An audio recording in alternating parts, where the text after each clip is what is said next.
About a year ago, we came out here and cleaned up these boysenberries, got them untangled and trellised and tied up neatly to these wires. It made it a lot easier to harvest the berries this year. We got quite a few off of them, but it was just a lot easier to get to them because you're not having to reach down into a nest full of briars to pull them out. It also kept the canes from being broken by the wind. Down here on the water, you can imagine how strong the wind is coming off the bay, blasting these canes, and it'll break them in half. They snap pretty easily. So it kept all that from happening. And now it's time to do it again. And I want you to see how much easier it is this year. Now that the old ones are tied up neatly, it'll be so much easier to remove them and choose the primocanes that we want to tie up and tie them up and trim them back like they're supposed to be. There's also something else I want to try this year. Last year we had some extra primocanes that we didn't use and I just got rid of them, but I want to expand this boysenberry patch this year, and I'm going to try to propagate some of these by rooting them if I can, some of the extra primocanes that we're not going to use, so we can try to do that too. And if we have time after that, it's supposed to rain later, but if we have time after that, I'd like to at least start expanding down this line like it's going to be eventually. We won't do the whole thing today, but I'll show you how that's going to work too. So it's getting hotter and hotter, so let's get to it. Now, we talked about it a little bit in the last video, but here's a quick recap in case you're unfamiliar. Cane fruit like boysenberries have two types of canes. There are the primocanes, which are the green shoots that come out of the ground in the first year. And then there are the floricanes, which are these ones that are tied up to the wire. We tied them up last year. These are the ones that make flowers.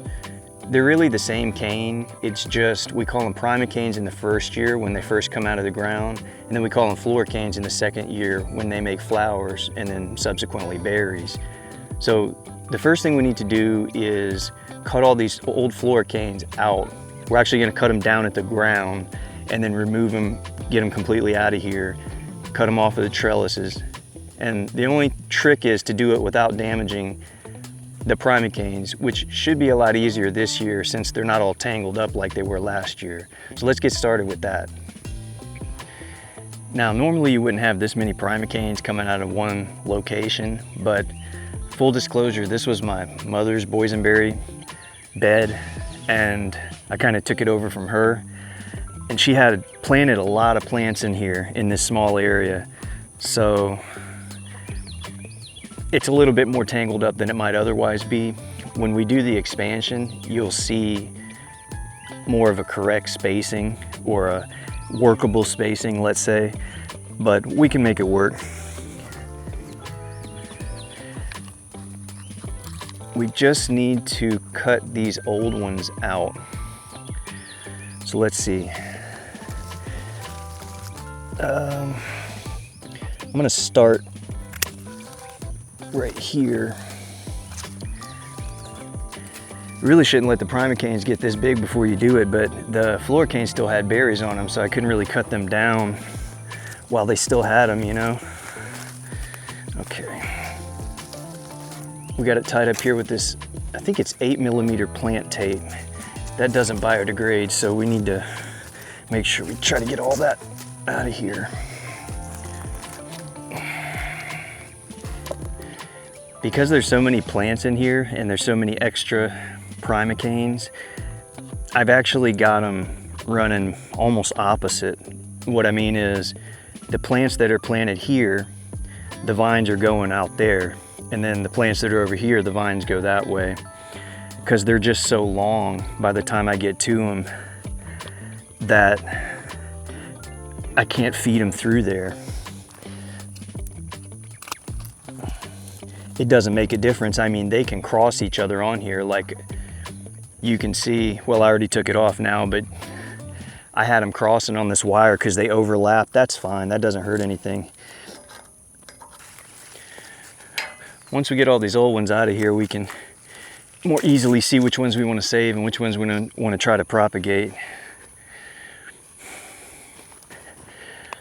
I don't know if you can see this, but we've got the floricane. This is the one from last year that we tied up and it made berries. We're gonna cut this one out. You can see the difference. This one's green, but it's coming out of the same plant under here. The crown of a boysenberry plant is upside down. Think about like a tree if you flipped it upside down and put the top in the ground is kind of one way to look at it. So they're coming out from the same plant. We're just gonna get rid of the old one, this old brown floricane, and trellis the new green primocane, so it'll make berries for us this year.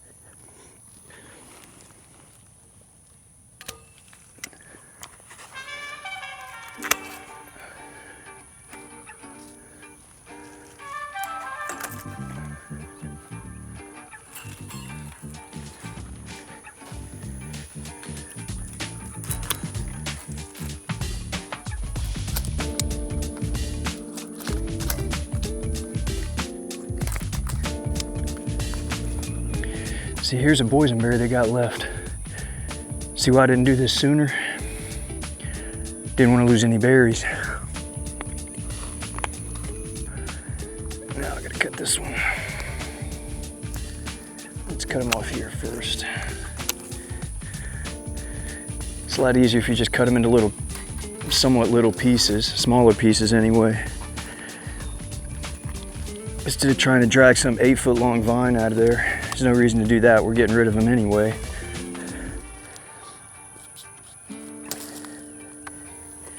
It goes without saying, but I guess I'll say it anyway. You definitely want to use gloves while you're doing this. Long sleeves might even be advisable, but I'm not trying to have a heat stroke. When you reach down in there, make sure you can see what you're cutting so you don't, because they're right next to each other. The new ones, the new primocanes and the old floricanes, they're right at the base, right next to each other.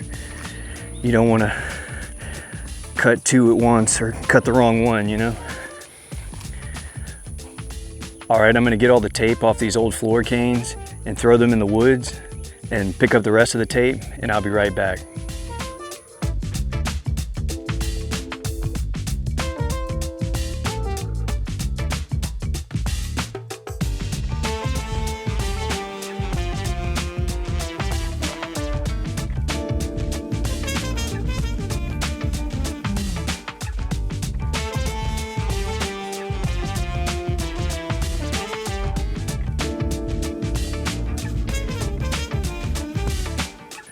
All right, so that's the first step, removing the old canes, the floricanes. Now what we want to do is find the best looking, the most robust or the strongest primocanes and decide where we want to trellis each of those. Use the same logic as you would when you're thinning seedlings, right? When you thin seedlings, you take the strongest, tallest, best looking ones, right? And cut the rest of them down. That's pretty much what we're going to do here. So like already, I'm looking at this one, is really nice. It's coming out of the ground right here. So I mean, I could try to bend it all the way back that way, but I think it makes more sense to just, let's see, let me think about it. Because I've also got this one too. Now this one's coming off the same plant. So these two look pretty good for this plant. This one is definitely, that's a huge one. We definitely need to use this one for this center plant. Let's see. Yeah. Okay. I'm gonna start with this one because this is the most obvious one. So all I'm gonna do is I'm gonna carefully take it. See, I'd like to go through here underneath this bar, but that's not gonna happen. I'll break it trying to do that. So instead, you know, I could go up top with it. I hadn't thought about that. Now we've also got this huge one, but I think this guy can, yeah, he's gonna go on the other side. I go ahead and put him over there where he belongs.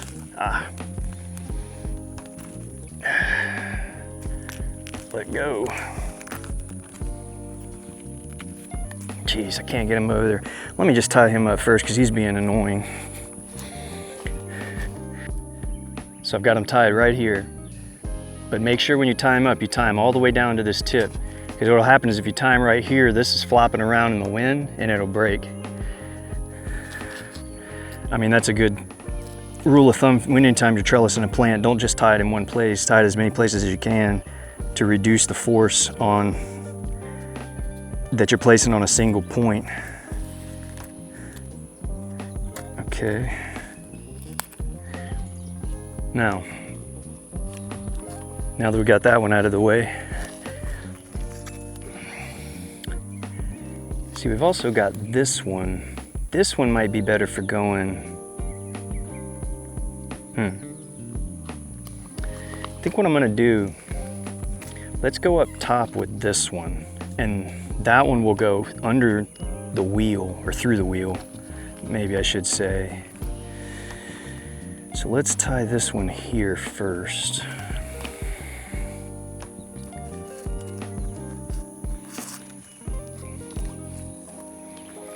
Tie him again here.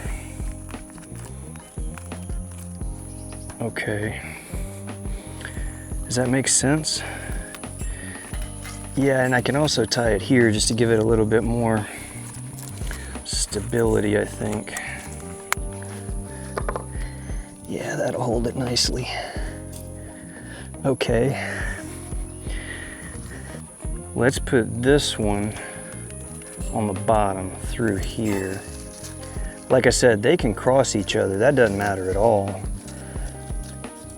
as far as I can tell. So we'll tie this one here and he'll grow along the bottom one. All right, now we got this big one here. I said I was gonna go that way with him, but I think actually it's still flexible enough. Is this all coming off the same one? Yeah, all these are little side shoots. We can try to propagate those later. But first, let's tie, just trying to think of the best way. You really don't want more than 2 canes coming out of the same plant. You want it to divert all its energy into the 2 canes, the 2 best canes that we tie up. So I'm just thinking here, I guess this one I'll just go all the way back to this side, if I can bend him this to come this way, and tie him to here without breaking it.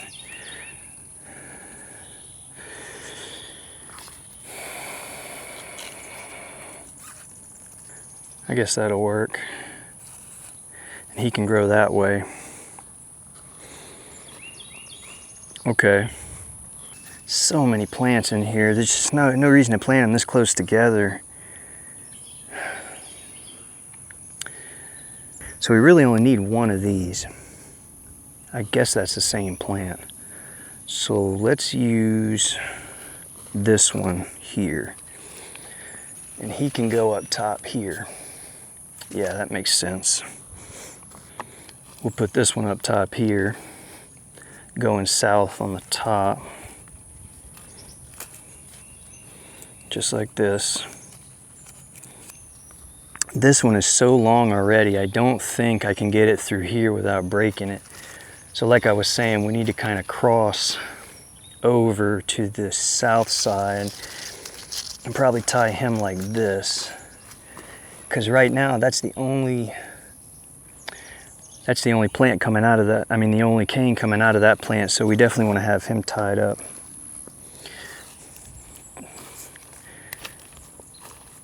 Lash him onto here.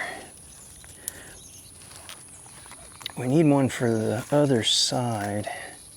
So I'm thinking what we might be able to do is come like this. Tie this guy up to here. So that one can grow that way. What is this? That one might end up getting cut off.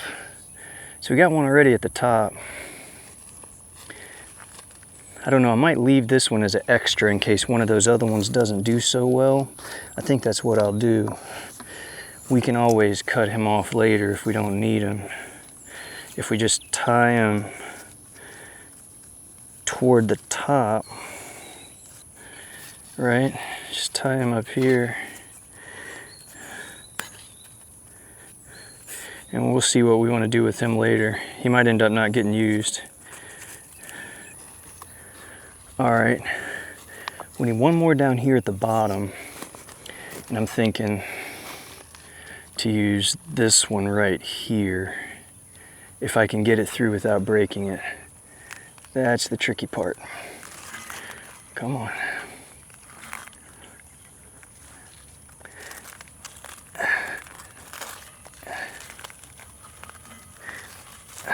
Yeah, there we go. There we go.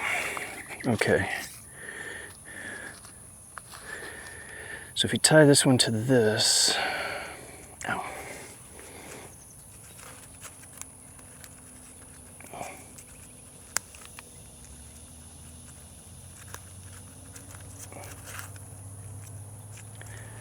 I think that's all.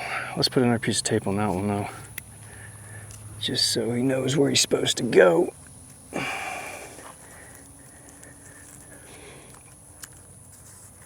Okay.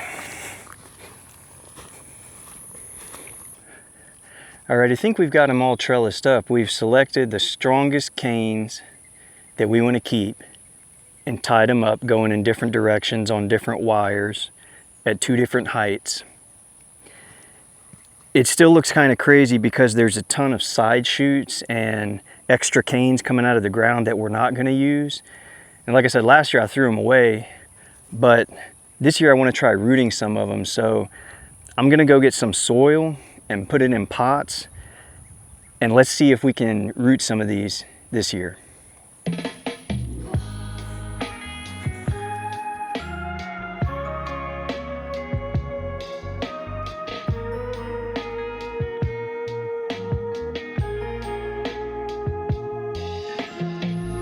All right, I'm back. I had to eat lunch, and right about the time I finished, it started raining. So I took that opportunity to make a bunch of soil for the pots that we're gonna put these cuttings in. Now, as far as taking the cuttings, let me bring you in and I'll show you what we're gonna do. Okay, you see how we've got all these side shoots? This is one that we tied up. Actually, we tied both sides of this one up. One's going onto here, and this one's coming off of here. So we don't need these side shoots. So we're gonna try to root them and clone the plant, basically. Now what we wanna do, we've got the tip of the plant here. Let's measure, I don't know, 6 to 8 inches, maybe to about right here.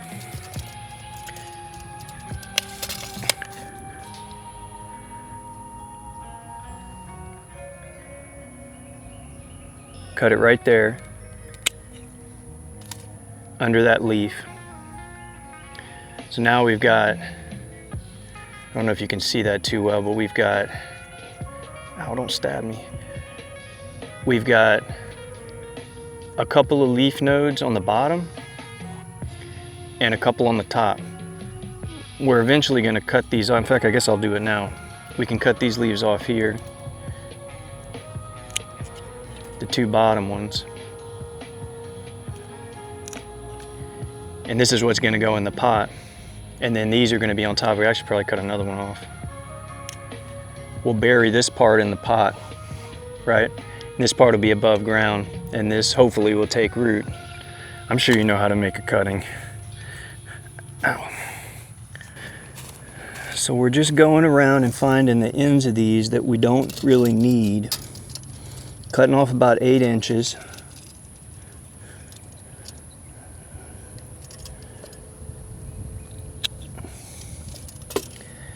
And trimming the leaves off the bottom. Let's see.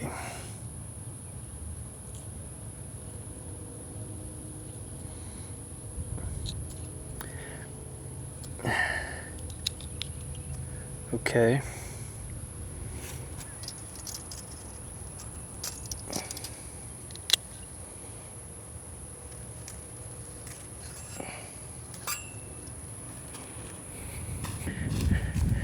We got a bunch over here. This one broke at some point, so I'm just gonna cut him off and not use him. We got plenty, more than we need. Let's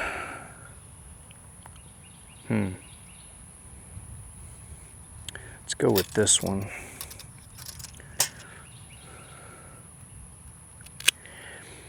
You want it to be the green tender part. Don't cut the stuff that's already becoming woody and hard. That's not going to have as much success. That's why this is the best time to do it, because this is the time when it's got all these tender green shoots on it, and that's why we're pruning it now, doing all this now. Now's the time. I think if I do this every year, I ought to be able to extend the boysenberries quite a bit without having to buy any of them, you know. If you remember from last year, we get rid of all these other side shoots because, again, we want all the energy to go into the main stem or the main primocane that we tied up. So we don't need these. I hear thunder, we gotta hurry up. This shouldn't take too long though. I forgot how many pots I made. I should have counted them, but it'll be all right. Don't need that. Boysenberries are really susceptible to disease, so my advice is any of the stuff you cut off, don't throw it back in there. You know, you might be tempted to use it as mulch or something, but kind of like tomatoes. I don't do that with tomatoes either because there's just so much disease, especially in a warm area like this. So much fungal disease that it's better to just get all this stuff out of there and reduce the risk of it, you know. All right, we got a few here. These are nice ones right here. We definitely want to grab these. Well, he's got a little leaf rust on him. Maybe I don't want to take that one. This one looks okay. I think it's called leaf rust. It's some kind of disease they get. You don't want to take any that's got that on it. And probably still got it anyway, but not any visible on it, you know. Ow. See, you just take it like this, cut off these bottom two leaves, and you'll stick this in the soil. Make sure it's got at least 2 leaves up here, or more is okay, but it needs at least 2 below the soil, which will be these 2. All right, I'll clean up all this trash later. Let's go get these cuttings into some soil and water them in before they start drying out too much. Okay, like I said, I made a bunch of soil. This is 50% compost and 50% of our subsoil, which is almost entirely sand. So you might as well just say 50% sand. You want something light anyway, as you would expect. So let's go ahead and get these in. Now, like I said,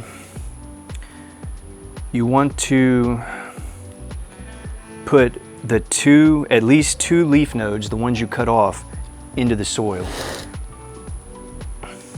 Below the soil, I should say, below the soil line. So we'll just do something like this. Now you can use root hormone. I have some old stuff. I'm not even sure if it's still any good. I'm just not gonna use it because I don't know if it's entirely necessary. We can do an experiment next year maybe and see if it helps, like percentage-wise with the rooting, how many of them root, but I'm not gonna worry about it right here.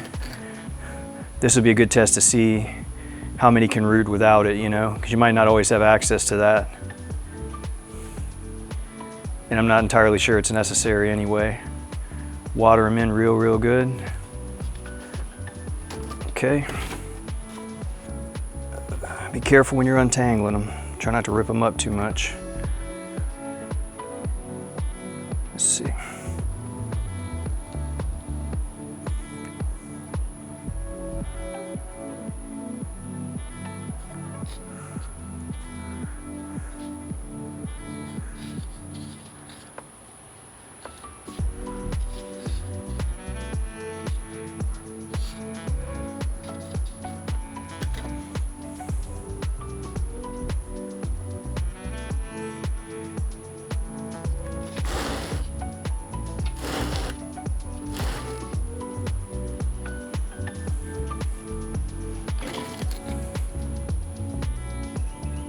pretty much go right up to that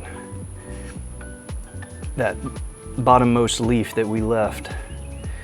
It should be a good depth.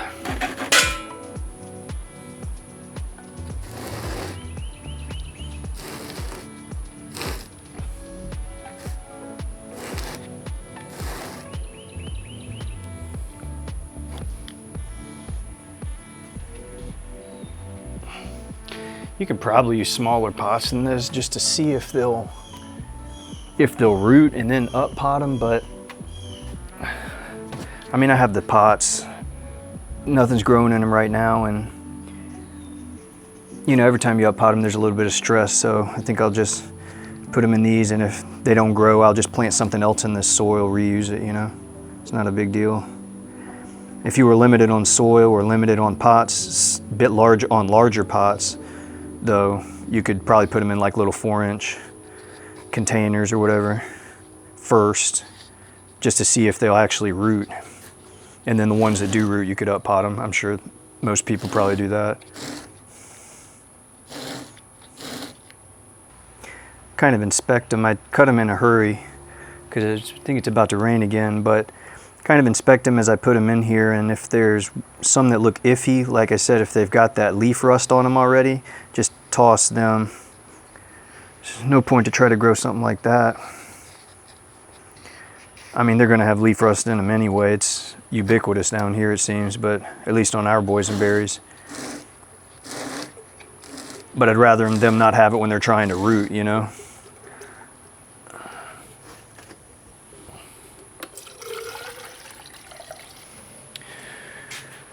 We had a few extra, but I would have cut them off anyway. Like I said, this is the best time to do it because you're getting rid of all this extraneous canes anyway and side shoots.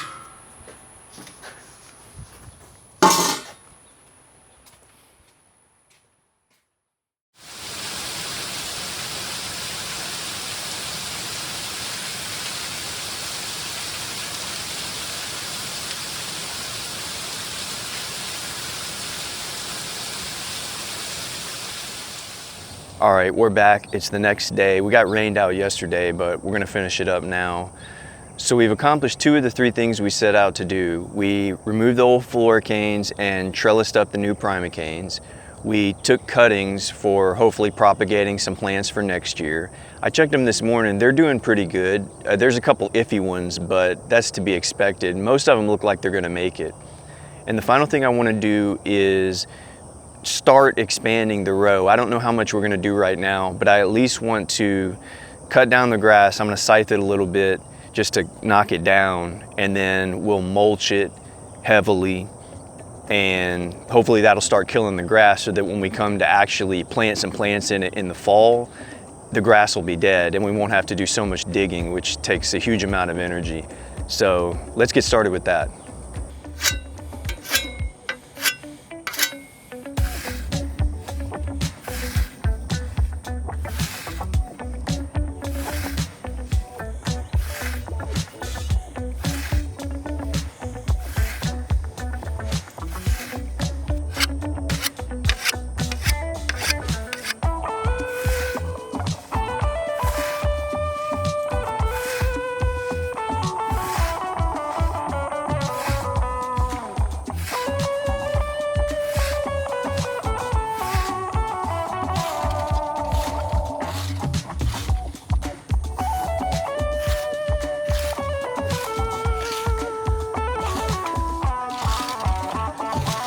We can use some of this to mulch the bed part. Now what I think I'm gonna do here is just temporarily run a string, probably from the edge of this, just so we can see where the ground is, or where we want to put it. We'll run this out.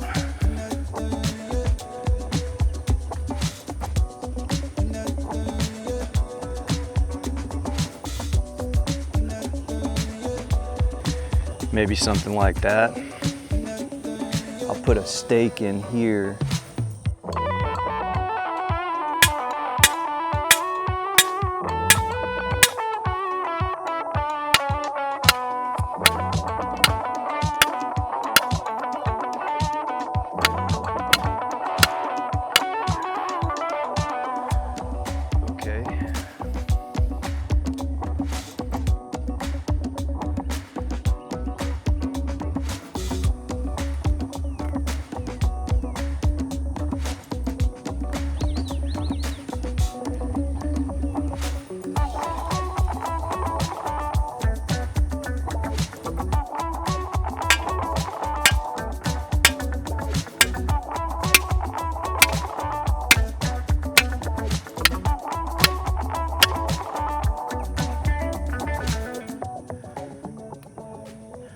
We get comments sometimes on the channel recommending that we use cardboard to mulch and kill this grass, and we do. It does work pretty good, just as good as any other kind of mulch, I'd say. But the problem is we just can't get enough cardboard. I mean, the amount that we would need to mulch all the areas of grass that need killing, it's just not feasible.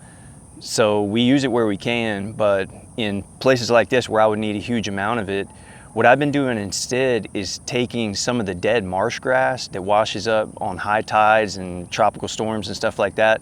It'll wash up on the shore here in huge quantities, and I'll pile it up. I'll make a big pile and leave it there for a couple months, at least 3-4 months minimum. Let all that salt, that sea salt, leach out of it, right? And then it'll reduce in size a little bit as it decomposes. But then once it's all leached and pretty well cleaned up, I'll take it and use it and stack it maybe a foot, 1.5 feet high, even 2 feet, as high as I can make it on the area where I want to mulch. And it takes a long time for the regular grass to grow through that, if ever. And if you keep piling on top of it, it won't ever grow through it. I wouldn't say it's as good as wood chips, but it's much better than leaves or something like that. Just as good as cardboard, I would say. This actually has some grass clippings from when I was scything some weeks ago. I had put on top of the marsh grass, so this just looks like regular grass. But what we're gonna do, we're gonna go get some of the marsh grass I'm talking about, and we're gonna, as much as we have anyway, we're gonna fill in between these strings, because that's where the boysenberries are gonna be planted, where the actual bed part is. Then once we've got that covered up, we're gonna go get some wood chips and build the paths along each side of the string, just like it is here. It's gonna look exactly like it is here. We're just gonna extend this. We're gonna leave that there for several months. It's probably gonna be October before we get back to this. When it's cooled down, we'll come back. Hopefully the grass will be dying. I don't know if it'll be dead by then, but a lot of it'll be dying. Then we're gonna come through and try to till up the center so that hopefully the grass will be dead enough we can use a rototiller and it won't take so long. If not, we'll do it by hand, but we'll see when we get there. The point is we gotta start killing the grass before we even get to that point. So let's start with the marsh grass now.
Whew.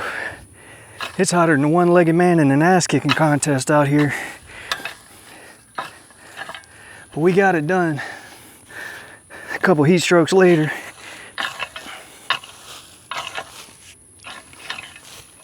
Now, like I said, this ain't really deep enough, but what I'll do is I'll come back out here on a cool, cloudy day, windy day. Oh, I say cool, windy at least. And put some more on top of it. I'll put some more marsh grass on top of the middle too. It'll keep that grass from peeking up through there. Slow it down at least.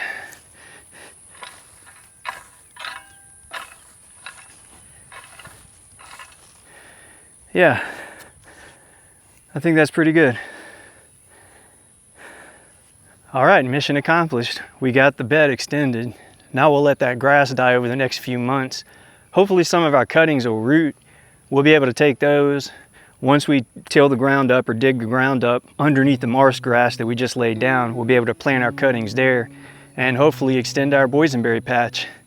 Well, I gotta get out of this heat, but thanks for watching, and until next time, good luck out there.